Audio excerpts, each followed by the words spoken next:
Bien, shalom a todos. Vamos a analizar de manera breve pero sustanciosa la porción de esta semana que es Vaikra. Está en el libro de Levítico y pues bueno, vamos a estudiar, analizar qué es lo que nos trae como enseñanza, pero también como aprendizaje esta porción.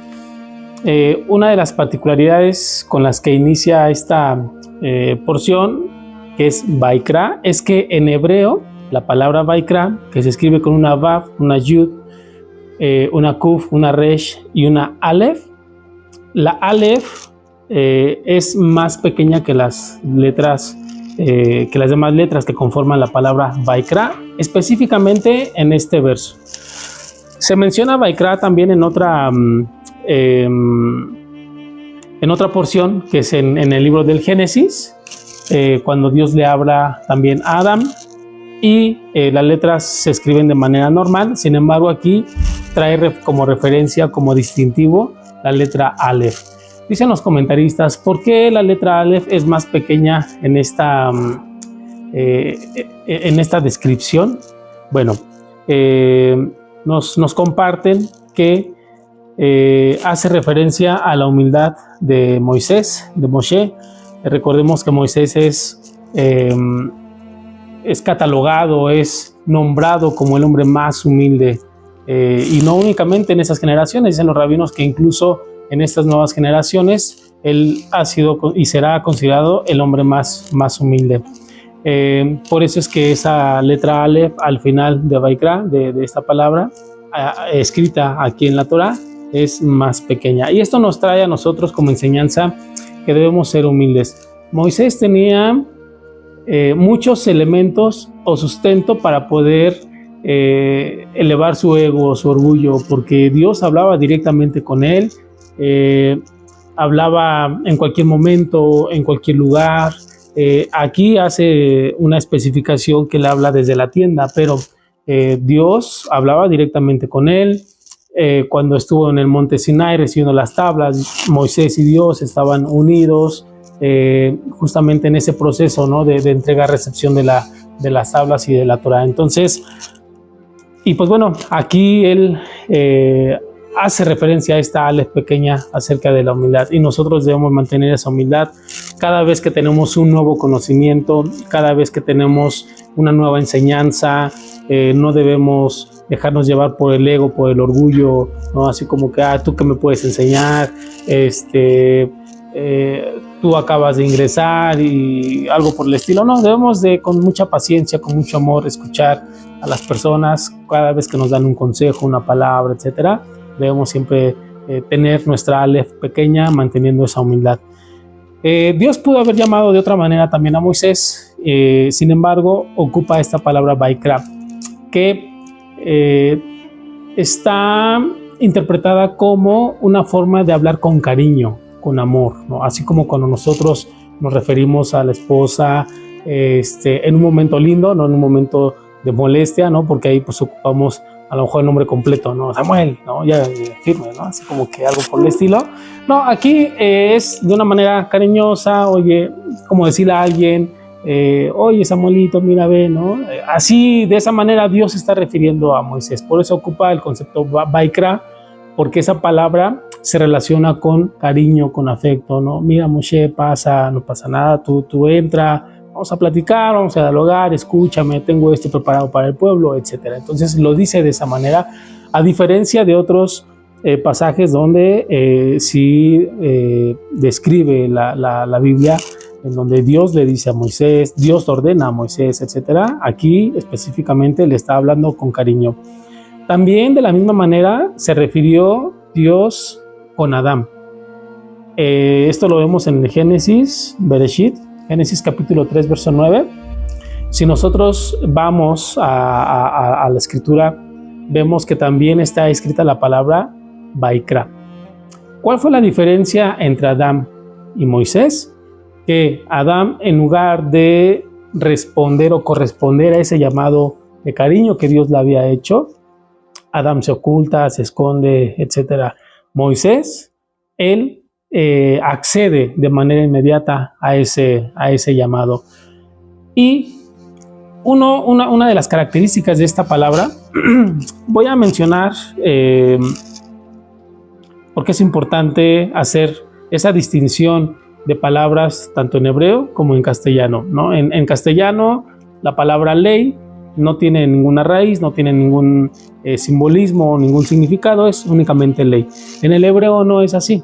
En el hebreo cada letra tiene un significado, el conjunto de letras tienen un significado, tienen una numerología, y eso nos ayuda a entender el contexto o bien el propósito de esa palabra. Aquí, Vaikra está conformada por las letras Vav, Yud, Kuf, Resh y la letra Aleph. Y dos letras de la palabra Vaikra, que es Kuf y Resh, conforman una palabra que se traduce como frío. Es Kar en hebreo, que se traduce como frío. ¿Qué nos da a entender aquí? Cuando Dios nos llama, pero no atendemos de manera inmediata, nos podemos enfriar.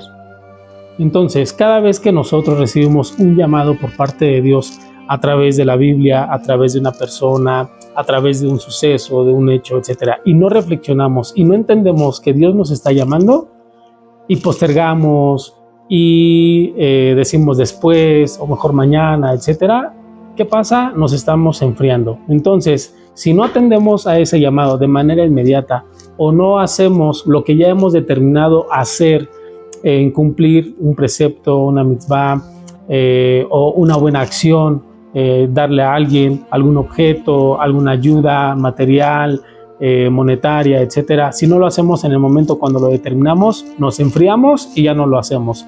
Eso fue lo que sucedió con Adán, a diferencia de Moisés. Moisés entendió, atendió y estuvo con Dios. Adán, por su parte, al escuchar a Dios, el llamado de Dios, él lo que hace es esconderse, ocultarse. Entonces, la palabra Vaikra, que es llamado, va implícita esta palabra que es frío. Entonces, si no logramos distinguir y no logramos atender de manera inmediata, podemos enfriarnos. Entonces, ya tenemos la palabra Vaikra. Otro concepto que vamos a analizar es Korban. ¿Qué significa Korban? Korban lo relacionamos o lo traducimos como sacrificios, ofrendas, holocaustos, etc. Sin embargo, Korban, literal la palabra Korban, significa acercarse. ¿Qué fue lo que hizo Moisés después de que escuchó el llamado? Se acercó. En el libro de Levítico se caracteriza por la instrucción y la serie de indicaciones para llevar a cabo todos los holocaustos, todas las ofrendas, todos los sacrificios. Entonces,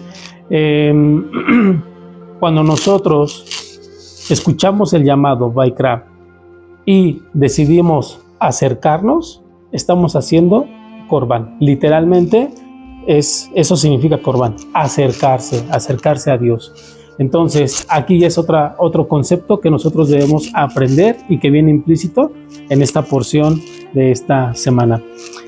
Y hay un tercer concepto que es la palabra mitzvah.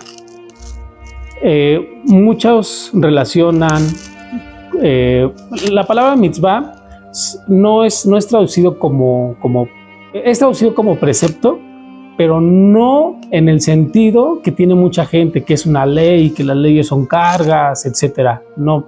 Por eso es importante hacer esa distinción entre una traducción al castellano y ver la esencia de la palabra en sí, la importancia de las palabras, del origen del concepto, y esa distinción hay entre el castellano y el hebreo.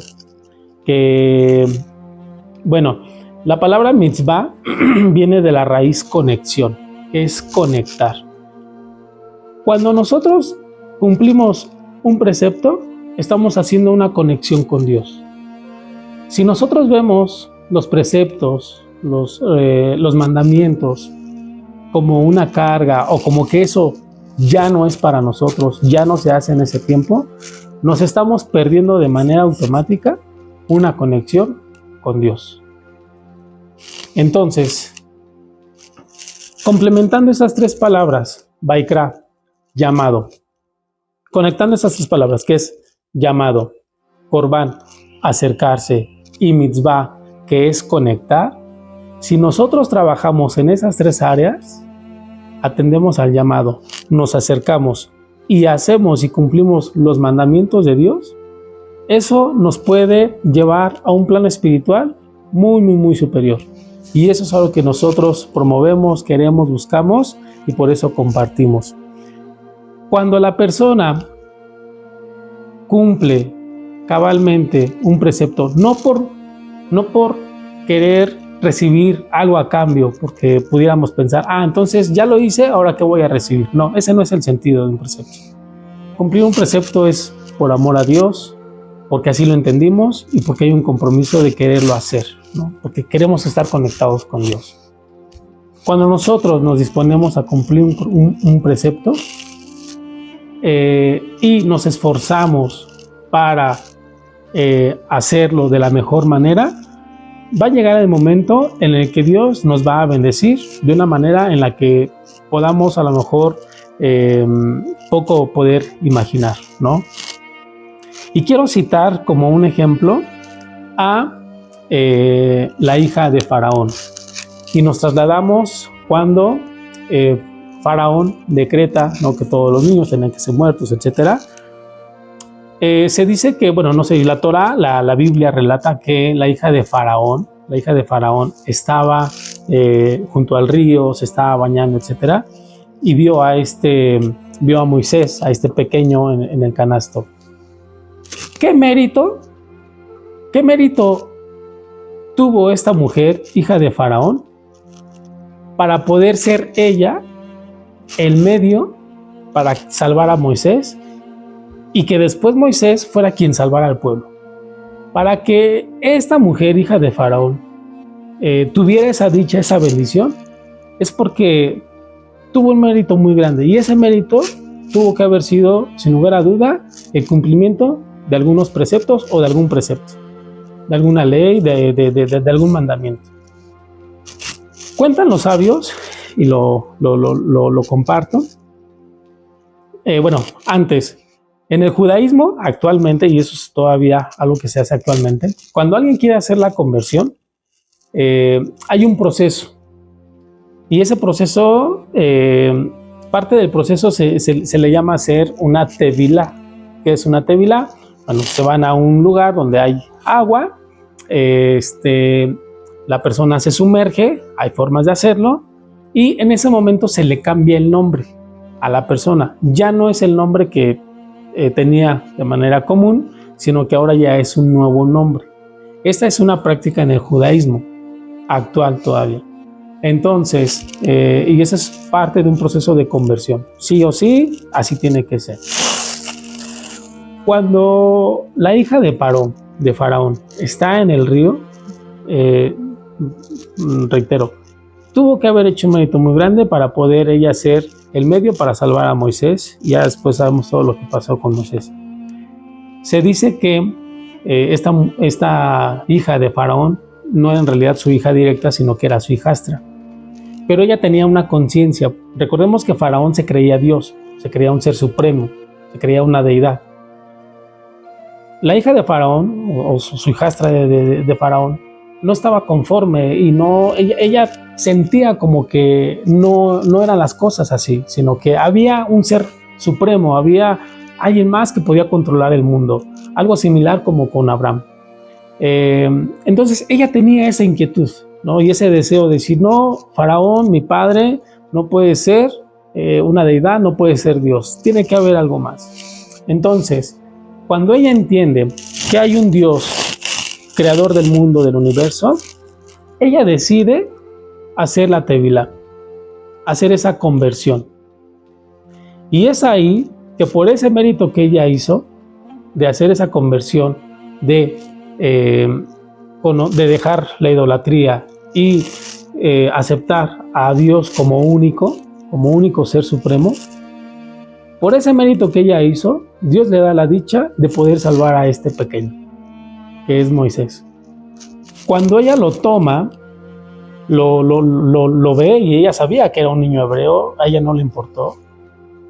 Y dicen los sabios que ella en ese momento lo tomó y lo cuidó para sí como si fuera su hijo. Esto viene incluso escrito en la Biblia, que ella lo tomó y lo consideró para sí como un hijo. El libro de Crónicas, perdón, antes, en ese momento, Dios dijo, así como tú has tomado a este pequeño, a quien no conoces, a quien tú ni por aquí tenías en mente quién era ni qué representaba, y lo has llamado tu hijo, así yo te voy a nombrar mi hija. Ya no será más tu nombre hija de Faraón, sino ahora serás Batia. ¿Qué significa Batia? Hija de Hashem, hija de Dios. Y esto lo podemos ver en el primer libro de Crónicas, capítulo 4, verso 18. Yo les invito a que lo lean en casa, pero ahí describe la descendencia, porque incluso le da la bendición, 1, de cambiar el nombre, ser hija de Dios, 2, se casó con un varón judío, y 3, tuvo hijos judíos, tuvo hijos dentro del pueblo de Israel. Qué gran bendición para esta mujer, estando en la idolatría, ella decide dedicar su vida a reconocer a Dios como el único Dios todopoderoso, creador del universo, dejar la idolatría, no creer en su padre, fue contra todo, y por ese gran mérito, ella tuvo esta gran bendición. Y esto nos enseña a nosotros que los preceptos, cumplir un mandamiento, cumplir lo que Dios nos ordena, no es una carga, sino es una bendición, porque de esa manera nos estamos conectando con Dios. Entonces, para concluir, en esta porción tenemos Vaikra, llamó, tenemos Corbán, acercarse, y tenemos Mitzvot, preceptos, que es conectar. Llamado, acercamiento y conexión con Dios. Si nosotros trabajamos en estas 3 áreas de la vida, si escuchamos y atendemos el llamado de nuestro Dios y nosotros con amor, con alegría cumplimos preceptos, sin duda Dios va a bendecir nuestras vidas. Como menos imaginamos, como menos lo esperemos, Él en su momento va a retribuir el mérito que estamos haciendo o cumplir con su palabra. Eso es lo que yo les puedo compartir en este día. Y pues bueno, que tengan una feliz semana. Shabbat Shalom.